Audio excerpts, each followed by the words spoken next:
Bonjour à toutes et à tous. Alors, je voudrais partager avec vous, étant donné qu'on a perdu un des grands de la génération, le Rav Meir Mazouz, partager avec vous, puisque j'ai eu le mérite d'étudier à la Yeshiva à Kisei Rachamim, et d'une autre part, le Rav Mazouz, on est en famille.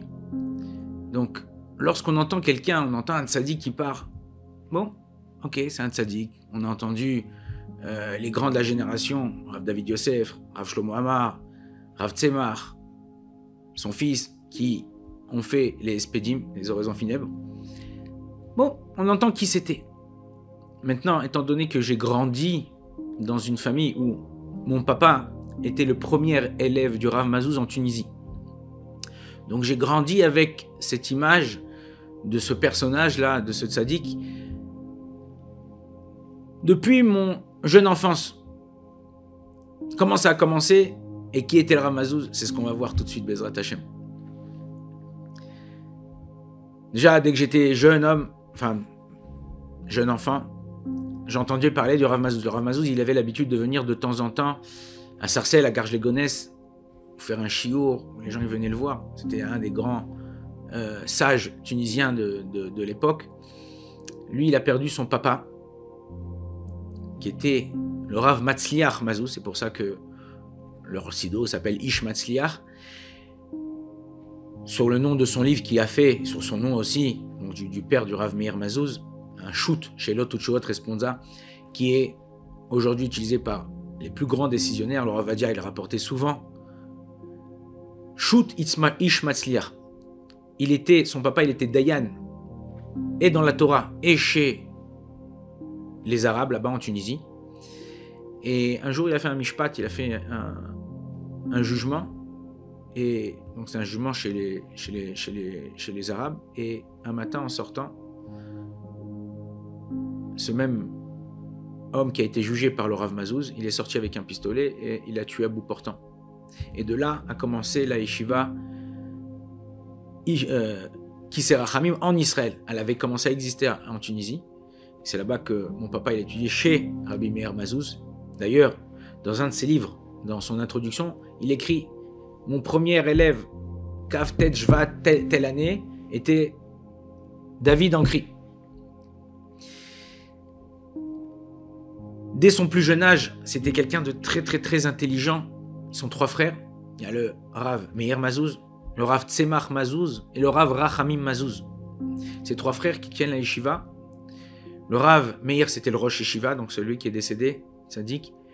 Zecher Tzadik Vekadosh Livracha. Le Rav Tzemach, aujourd'hui, c'est lui qui tient la yeshiva, qui va reprendre flambeau de Rosh Yeshiva, c'était le Mashgiach, le directeur spirituel de la yeshiva. Et le Rav Rachamim, qui était lui Rosh Kolel, et aussi qui écrivait tous les livres au niveau de la halacha. J'ai un oncle qui est marié avec la sœur, donc le frère de mon papa, qui est marié avec la sœur du Rav Matzliach Mazouz, donc celui qui a été assassiné brutalement en Tunisie. Et d'ailleurs, on raconte que cette même personne qui l'a assassiné, il s'est sauvé en Palestine et il vit. On n'a pas retrouvé le tueur. Il vit en Palestine. Je ne sais pas s'il est encore en vie, mais bon, il doit être très âgé s'il est encore en vie. Et mon oncle, donc le frère de mon père, ils habitaient à Sfax et il est parti en Tunisie, à Tunis. Pardon, parce que Sfax aussi en Tunisie, est parti à Tunis pour pouvoir voyager à Paris pour aller faire ses études de maths à la fac. Il était très poussé au niveau des études, très bon en maths.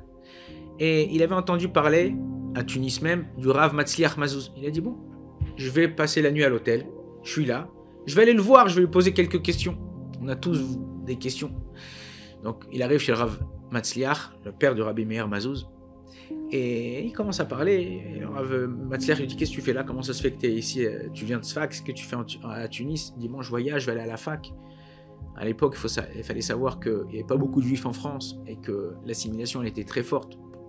Je ne sais pas si c'est plus forte qu'aujourd'hui, mais en tout cas, tu étais un peu livré à toi-même. Il lui dit: pourquoi tu ne restes pas ici à la yeshiva, t'étudies avec nous? Il dit: non, là je vais gagner de l'argent, je vais devenir un grand professeur. D'ailleurs, il a eu des amis à lui qui ont voyagé là-bas, qui sont devenus des très grandes têtes en maths. Et lui dit: regarde, on va faire un pacte ensemble. tu vas me donner un exercice de maths, le plus difficile que tu as eu jusqu'à aujourd'hui. Je vais appeler mon fils, Rabbi Meir Mazouz. Il devait avoir 13-14 ans. Tu vas lui expliquer quel est le problème. S'il arrive à résoudre le problème, alors tu restes avec nous à la yeshiva et tu continues à étudier et je te donnerai ma sœur en mariage. Si tu deviens un Talmid Chacham. Alors mon oncle, il a souri. Il a dit bon, il n'y a pas de problème, avec grand plaisir. Il écrit le problème, il lui explique à Rabbi Meir, donc qui était un jeune homme, qui avait 12, 13, 14 ans, sans stylo, sans rien, il regarde, il a compris quel était le problème, tac, tac, tac, tac, tac. Au bout de 5 minutes, il lui dit la réponse, c'est ça. Mon oncle, il était bouche bée. Il dit, attends, je comprends pas, c'est un problème qui nous prend plusieurs heures à résoudre. Comment ton fils, comment il a pu résoudre ce problème? Rav Matzliach, il lui a dit, sache que dans la Torah, il y a tout. Comme nous dit le Pirkei Avot, Aforba ve Aforba deku là-bas. Retourne cette Torah, apprends, approfondis. Tu verras que tout se retrouve dans la Torah. Le théorème de Pythagore, on le retrouve dans la Torah, on le retrouve dans la Maseret Souka. Plusieurs choses, problèmes, tout ce qui est au niveau des mikvaot, la quantité d'un mikvé au niveau des litres.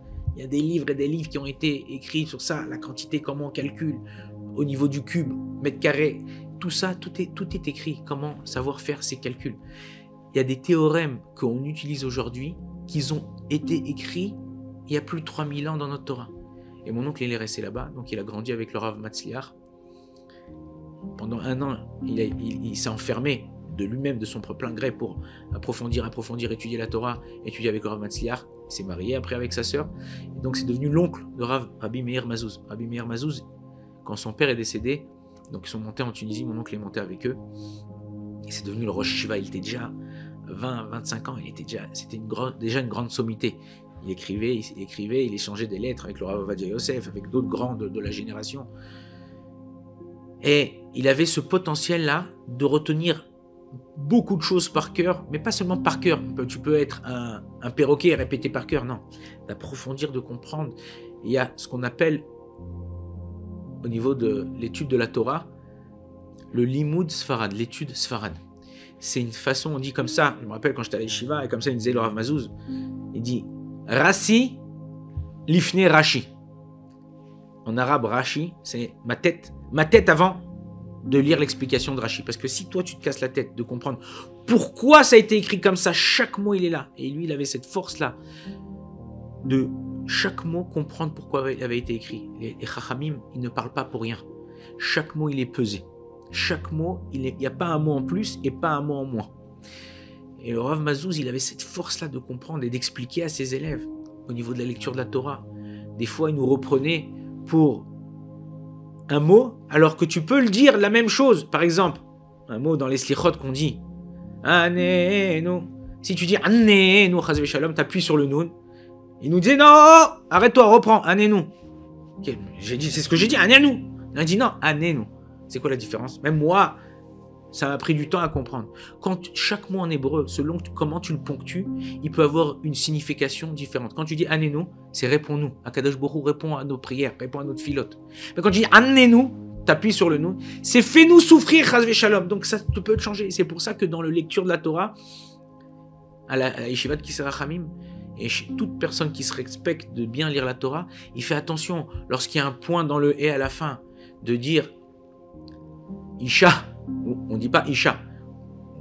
Chaque mot, il a une signification. Quand on dit Isha avec un He à la fin, ça veut dire la femme à lui, sa femme. Quand tu dis Isha, c'est une femme. Donc chaque chose, le dikdouk au niveau de la grammaire, ça a une importance. Il savait étudier et en même temps savoir ponctuer les choses pour savoir comment faire passer chaque message de la Torah.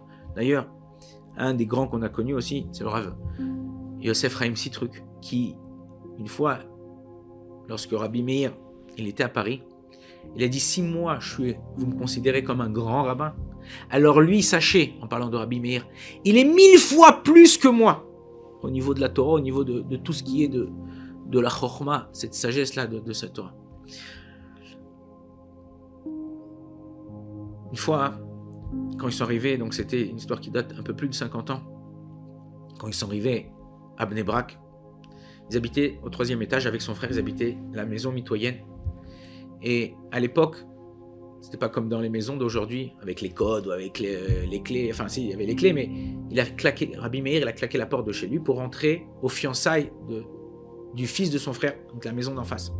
Quand il a voulu rentrer à la maison, il s'est aperçu qu'il avait oublié les clés là-bas. Donc il a dit, qu'est-ce que je vais faire? On habite, on a une terrasse, et la terrasse, elle donne, il y a juste un mur qui sépare. Je vais monter sur le balcon, enfin sur le bord du balcon, et je vais passer, je vais enjamber. Et lo alenu lo alechem, lorsqu'il a voulu faire ça, il est tombé du 3e étage. Perte de connaissance. Mon oncle, il était en famille, il était là-bas au fiançailles, il est descendu. Là, les ambulances, les pompiers. Mon oncle est monté avec lui dans l'ambulance. Ils sont arrivés dans un hôpital. Il a repris connaissance. Mon oncle s'est lavé les mains. Et par sympathie, il lui a juste touché la jambe pour voir si il avait mal ou quoi. Et Rabbi Meir Mazouz, il lui dit, mais dis-moi, Rabbi Eliaou, ta main elle est mouillée? Il dit, oui, mais normalement tu ne dois pas sentir. Les médecins, après les radios qui t'ont fait, ils ont vu que tu as été touché à la colonne vertébrale. Et ils disent que tu ne pourras plus marcher. Rabbi Meir Mazouz, il lui dit, écoute, s'il te plaît, prends un taxi, va à Netivot, va voir Baba Saleh, à l'époque il était encore parmi nous, et demande-lui une bracha pour moi. Mon oncle il prend le taxi, il va à Netivot, il arrive chez Baba Saleh, et il dit à Baba Saleh, voilà, le Rav Meir Mazouz, il est tombé du 3e étage. Baba Saleh dit, je sais mon fils, je sais.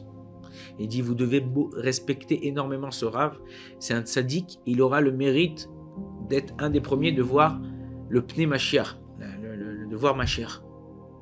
Alors mon oncle était encore jeune, il lui dit à Baba Saleh, et moi, Eliaou. Il lui dit, Baba Saleh dit, comment tu t'appelles? Il lui dit, je m'appelle Eliaou Ben Matilda. Baba Saleh réfléchit, il dit, non, toi, non. Mon oncle il est parti il y a 11 mois, donc 11 mois avant le décès de Rabbi Meir Mazouz, qui étaient très très très proches tous les deux.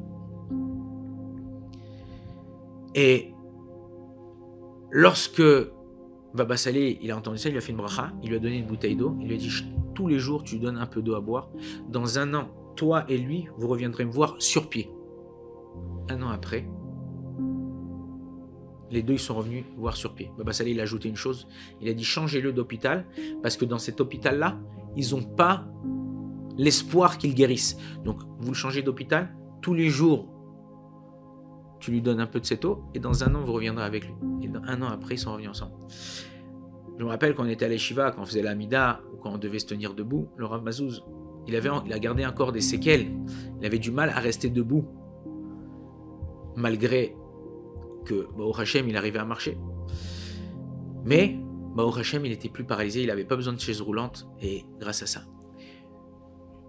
À la Yeshiva, tout le monde, tous les Bachorim, ils savaient que quand ils avaient une question difficile au niveau de la halacha, au niveau du comprendre une explication, ils allaient voir Rav Mazouz. Un des grands élèves qui est connu du Rav Mazouz, c'est Rav Moshe Levi, qui a écrit 17 livres. Rav Mazouz aussi, il a écrit plusieurs livres, il a écrit 17 livres, mais très profond au niveau de la halacha. Rav Mazouz, c'était une sommité avec qui chaque chose que tu lui disais, il avait comme un ordinateur cérébral où il faisait tout passer. Une fois, je devais voyager en France, on m'avait proposé une communauté et je devais voyager.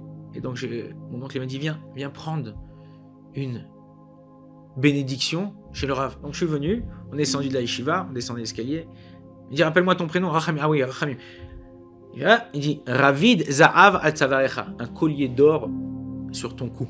Il me dit, Ravid, Resh Bet Dalet, comme ça c'est écrit dans la Torah par rapport au collier qu'on a mis à Yosef Hatzadik, c'est Resh Bet Dalet, Rachamim Ben David. Il a dit, voilà, ça c'est toi. C'est ton allusion, tu es allusionné dans la Torah. Chaque chose, des questions très difficiles du monde entier, elles étaient tournées vers lui. Mais ce n'était pas seulement une connaissance de la Torah. Il connaissait la philosophie, il connaissait la médecine. Il était très très très très fort en mathématiques, comme on a dit. Très très très très très fort dans plusieurs choses.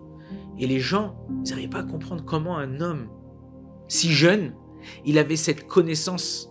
Il a dit même sur lui, il a dit, moi j'ai pas peur de mourir. Et j'ai pas peur de ce qui va m'arriver après. Et je veux pas qu'on dise de espédim sur moi, qu'on fasse de raison finale sur moi. Il dit pourquoi? Parce qu'on dit en général sur des gens qu'ils n'ont rien fait, ils ont perdu leur temps dans la vie. Moi, il dit, moi, je n'ai pas perdu mon temps dans la vie. Chaque minute, c'était une minute comptée. Il ne perdait pas son temps, il avait un céder.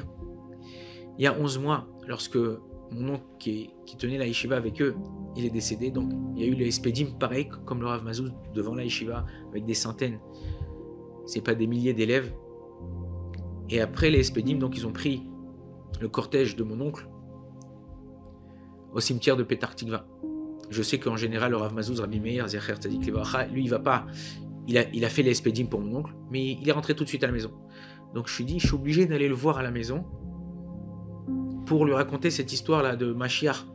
Parce que il sait, Rabbi Meir, il savait que lorsqu'il a envoyé mon oncle, Baba Salé lui a dit que il se lèvera, il ira voir Baba Salé, c'est ce qui s'est passé. Mais le fait que Baba Salé a dit à mon oncle, tu verras pas toi Mashiach. Et le fait que lui il verra Mashiach, ça il savait pas. Donc je suis parti, je suis rentré à la maison, on s'est assis, on était à la cuisine, je me rappelle, Mamash, moins d'1 an. Et on parlait comme ça, et je lui dis, Rabbi Meir, vous connaissez cette histoire? Il dit, oui, ça m'est arrivé. Je lui dis, non, mais ce que Baba Salé a dit à mon oncle, il a dit, non, il a dit, mais mon fils, à mon père aussi, il y avait un grand tzaddik, un grand kabbaliste à Tunis qui s'appelait Rav Smadja. Lui, il avait dit à mon père, toi aussi tu verras le Mashiach. Il dit, mais des fois, tu sais, pas tout est exact. Alors au début, j'ai dit, bon, il me dit ça par modestie. Et quand j'ai appris à la sortie de la fête de Pessah que Rav Mazouz était décédé, j'étais apeuré. Je dis, mais comment Baba Salé, il a dit que, déjà il a dit qu'il se relèverait, il s'est le relevé, il a dit qu'il verrait Mashiach. Et après on m'a rapporté un des commentaires de la Torah qui s'appelle le Ritva, qui dit que quand le Mashiach il viendra, il y aura 2 résurrections des morts. Une résurrection qui se fera tout de suite pour les tzadikim, et eux ils seront les premiers à voir le Mashiach. Et il y aura 40 ans après, les gens qui ils ont été, pas de tzadikim, mais qui ont le mérite d'avoir la résurrection. Kol Israël, Eshlaim Chelek Leolam Haba, on a tous droit à une part future, dans le monde futur. Il dit, mais les tzadikim, c'est tout de suite, ils n'auront pas besoin d'attendre 40 ans. Et là, j'ai compris que certains tzadikim, lorsque le Mashiach viendra, ce sera les premiers à se lever, à accueillir la venue du Mashiach.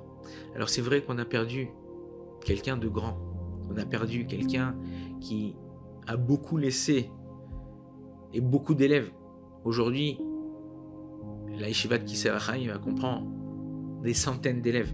Mais ce n'est pas seulement les élèves qu'il y a à Kisei Rachamim.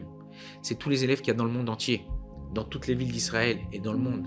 Tous ceux qui lisent ces livres, qui apprennent à bien lire la Torah. Aujourd'hui, si vous regardez, tout le monde se moquait au début, quand ils ont sorti le Sidur Ish Matzliach.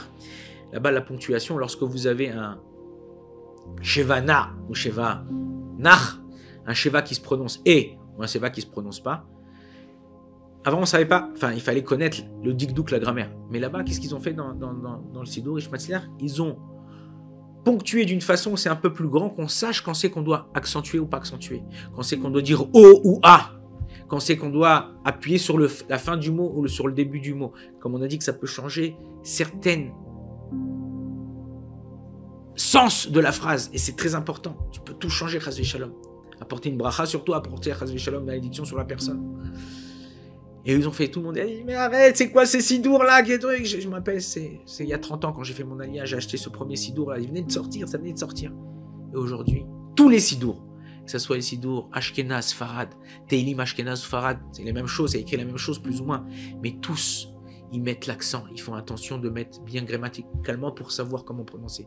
Donc on voit que cette Torah-là, cette Torah Tadikdouk, cette Torah de savoir comprendre comment comprendre une chose et de savoir que tout est écrit dans la Torah, à Forba des coups là-bas. Alors là, il a dévoilé cette chose-là dans le monde. Il a dévoilé cette chose-là que, Baruch Hashem, par son mérite, alors on a chacun, on dit comme ça, Shivim Panim la Torah, il y a 70 facettes de la Torah. C'est son rôle, il est venu pour dévoiler une de ces facettes-là qui nous accompagne aujourd'hui dans le monde entier et dans toutes les communautés, de savoir comment bien lire, savoir comment étudier la Torah. Donc Bezrat Hashem, que son mérite nous protège et qui prie pour nous d'où il est que le Mashiach il se dévoile très vite. Et on sait que quand quelqu'un il décède, on a le potentiel, on a la force de pouvoir prendre de ses midot, de ses traits de caractère. Donc, essayez d'ajouter dans le limoud, essayez d'ajouter quelque chose pour lui. Même Rabbi Meir Balanes, Rabbi Meir Balanes, c'est pas pour rien. Rabbi Meir Balanes, on est bientôt dans Saïloula, c'était le 14 Nissan, le 14 Iyar. On fait pas de Tachanoun. Même Rabbi Meir Mazouz, le jour où il est décédé, puisqu'on est encore dans le mois de Nissan, on fait pas de Tachanoun.